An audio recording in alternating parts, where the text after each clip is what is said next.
Hello, welcome to Thursday, November 5th, daily instructional video. Today we're going to work on editing and revising your essay.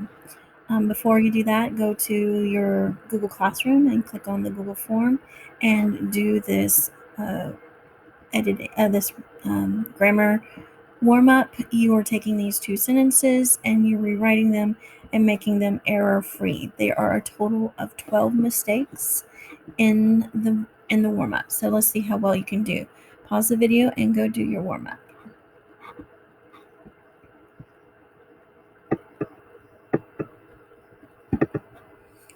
Okay, so if we look at the warm-up, if we have preparing our dinner, the smell of the chicken made Ben hungry. We don't have who was preparing the dinner, so it makes it sound like or look like smell is the thing that's cooking or the person that's cooking. So that's incorrect. So we need to fix this dependent clause here. While Ben prepared our dinner, comma. Remember, this is a dependent clause, and when dependent clauses come at the beginning of a sentence, you need to put a comma between the dependent clause and an independent clause. A dependent clause is a sentence, or a clause, not a sentence. It has a subject and a verb and what we call a woo-bis. We've talked about this before, a subordinating conjunction. And it does not express a complete thought, so we have to use a comma here right after it. And since we mentioned Ben here, the smell of the chicken made him, we can change it. We can use a pronoun. Now, this is what I've been getting on to so many of you about. You're using like pronouns at the beginning of a sentence and you haven't mentioned who the pronoun is. So make sure always in your writing you do not have unclear pronouns. You have to mention the person's name or the item or the thing that's being replaced by the pronoun before you can actually use a pronoun. So make sure you are doing that. All right, in our second sentence, it is a quote. We know that because it said Toby remarked. So we need to use open with open quotations. Thaddeus, comma, this is addressing somebody. A brilliant student. We're going to be, this right here is actually the extra information. If we pull that out, the sentence will still make sense. Thaddeus will probably get a higher grade than I will, Toby remarked. So we're going to set this off with commas before it and after it. We'll probably get a higher grade than, okay? Then is when you're talking about chronological orders. Chronological order. We went to the store and then we went to the mall, or we went to dinner. So we need to change then to then because that's where we're comparing Thaddeus' grade to Toby's grade. Then I is always capitalized will. Comma, we're still continuing the sentence. It ends not to here. And then we put quotation marks to show that the dialogue has finished being spoken. And then we put a period at the end of the sentence. Okay, so today we're going to be doing editing, revising. Revising is a task of improving your writing, specifically by revising the structure or the word choice. And editing is fixing basic errors like capitalization, punctuation, and spelling.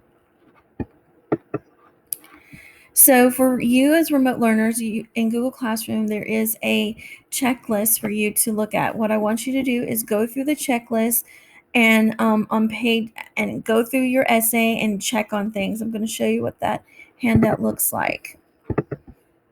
Remember to zoom in on it, click on the magnifying glass, and click the percentage sign and to zoom it in closer. So I want you to check on capitalization, correct capitalization.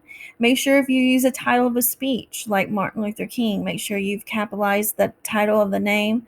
And then over here, we're going to look at punctuation. Make sure you're using commas, quotation marks. Again, right here, if you use Martin Luther King's speech, I Have a Dream, make sure you put quotation marks around the title of a speech.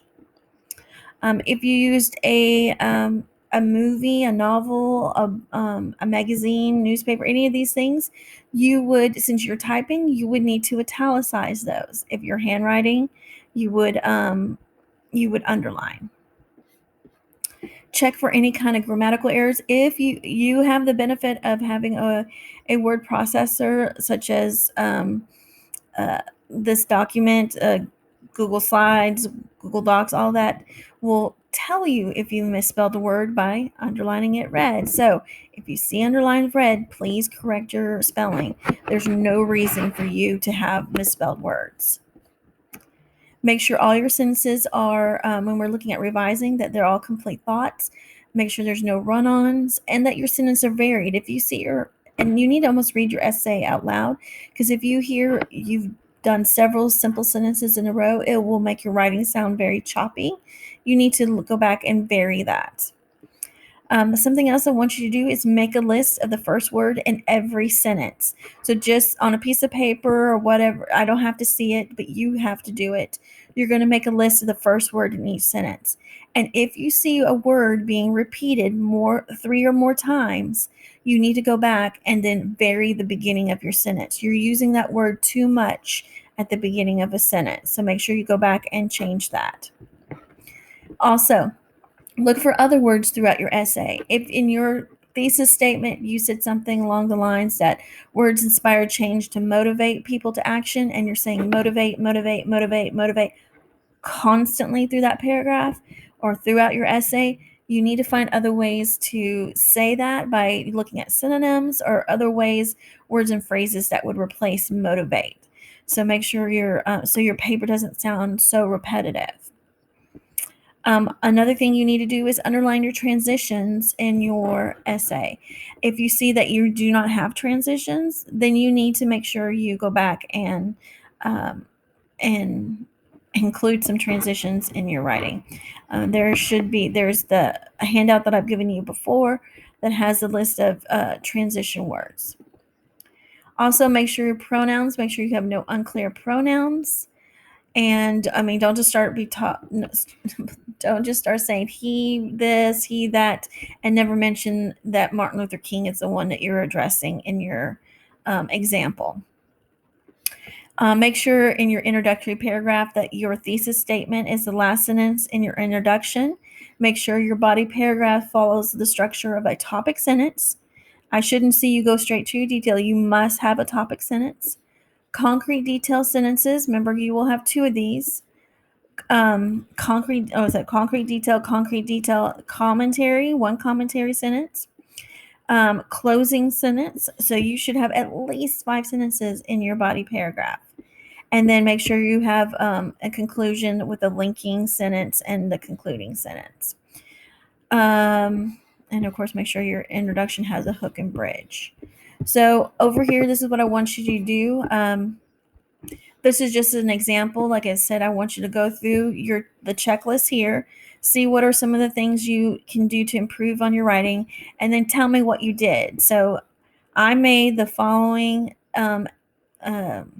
editing and revising corrections for my paper, and then just make a list. I capitalized the title, Martin Luther King's speech, put quotation marks around the title, MLK's speech, I Have a Dream. I removed the pronouns you and we and replaced them with third person words and pronouns. Changed the first word in 3 sentences because I used word, that's the word I use, more than 3 times in the beginning of a sentences. Added transitions to second body paragraph because I had none in the entire paragraph. Found other synonyms for words or phrases to say motivate because I overused the word by making my essay sound and making my essay sound very repetitive. I varied some of my sentences in the first paragraph as I noticed that there were several simple sentences written together that made my essay sound choppy and harsh. So I just want you to recognize what it is that you're doing and fixing, and then tell me what it is you did in your essay. And that's all you need to do today. And then tomorrow I'll give you your final draft paper, and you'll be typing up your final draft. Please let me know if you need any help. I only had 3 people in my Google Meets yesterday, it was good for those 3 because I was able to give them help, one-on-one help. But the rest of you, some of you are doing fine, but there's some of you that are struggling, and you really need to reach out to me, and we need to set up some times to discuss your writing. I'll try to get some more feedback done today. I had meetings all day yesterday, so I wasn't able to go back and provide extra feedback, but I will go today. Y'all have a great day. Good luck on your essay.